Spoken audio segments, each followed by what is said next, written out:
Hi, എല്ലാവർക്കും നമസ്കാരം. ഈ വീഡിയോ നിങ്ങൾക്കെല്ലാം പരിചിതമായ ബിഗ് ബോസ് സീസൺ 4 വിന്നറായ ദിൽഷ പ്രസന്നൻ്റെ സഹോദരിയുടെ എൻഗേജ്മെൻറ്റിൻ്റെ ഒരു വീഡിയോ ആണ്.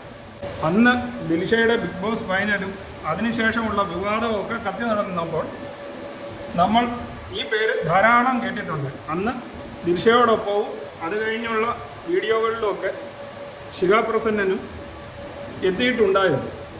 അന്നത്തെ ഈ വിവാദത്തിനകത്ത് മുഖ്യ പങ്കാളിയായിരുന്ന അന്ന് ഒത്തിരിയും തെറിവിളികളൊക്കെ കേട്ട സൂരജ് തന്നെയാണ് ദിൽഷയുടെ സഹോദരിയുടെ വരനായി എത്തുന്നത്. അപ്പോൾ അവരുടെ കുറച്ച് വീഡിയോസ് നമുക്കൊന്ന് കണ്ടു നോക്കാം. Hello madam, welcome to Ooty. Nice to meet U.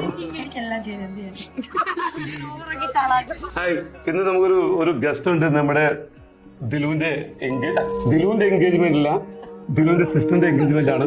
നമുക്ക് അതിന്റെ വെഡിങ് ജ്വല്ലറി അറ്റയറൊക്കെ പർച്ചേസ് ചെയ്യാൻ വേണ്ടിയിട്ടാണ് ഇവര് ലേഡീസ് പ്ലാനിൽ വന്നിട്ടുള്ളത്. നമുക്കതിന്റെ സ്റ്റൈലിംഗ് അറ്റയർ കംപ്ലീറ്റ് ഒന്ന് കാണാല്ലേ, നമുക്ക് കണ്ടുപോകാം. ഞാന് ബിഗ് ബോസ് ഇറങ്ങിയ സമയം തൊട്ടുള്ള എന്റെ എല്ലാ നല്ല നല്ല ഡ്രസ്സുകളും മോഡൽസ് എല്ലാം എനിക്ക് തരുന്ന ഒരു വ്യക്തിയാണ്. എന്റെ അനിയത്തിന് സ്പെഷ്യൽ ഡേക്ക് അവൾക്കൊരു കോൺസെപ്റ്റ് ഉണ്ടായിരുന്നു, ലൈക്ക് ഇങ്ങനെ ഡ്രസ്സാണ് നമ്മൾ ഇട്ടിരുന്നത്. അപ്പം അനിയത്തിക്ക് അവളിങ്ങനെ മിക്സ് ആക്കുന്നത് ഞാൻ പറഞ്ഞു കാണിപ്പെടുത്താൻ പറ്റും. ഷർട്ട് കൊടുത്തു, റിയലി ഹാപ്പി. പിന്നെ ഇതിന്റെ നമുക്ക് ഫൈനൽ ലുക്ക് പക്ഷെ സിമ്പിൾ ഒരു ട്രഡീഷണൽ അറ്റയറാണ്. മൊത്തത്തിൽ നമ്മുടെ ഓഡിയൻസിന് വിചാരമുണ്ട് ലേഡീസ് പാൻറ് എപ്പോഴും ഭയങ്കര heavy contemporary, heavy jewellery, heavy dress. പക്ഷെ നമ്മൾ സിമ്പിൾ ഒരു ട്രഡീഷണൽ ഒരു എൻഗേജ്മെന്റ് ലുക്കാണ് നമുക്ക് കാണാം.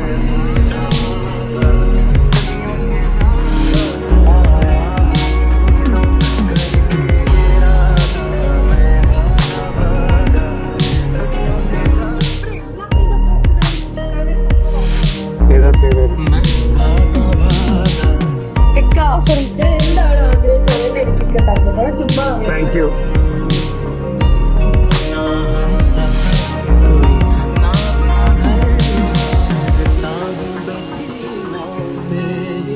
കല്യാണത്തിന് നമുക്ക് അടിപൊളി ട്രഡീഷണൽ സംഭവം അടിപൊളിയായിട്ട് ചെയ്യാം.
മലയാളം ബിഗ് ബോസ് എന്ന് കേൾക്കുമ്പോൾ തന്നെ നമുക്ക് ഓർമ്മയിലെത്തുന്നത് സീസൺ 4 ആയിരുന്നു.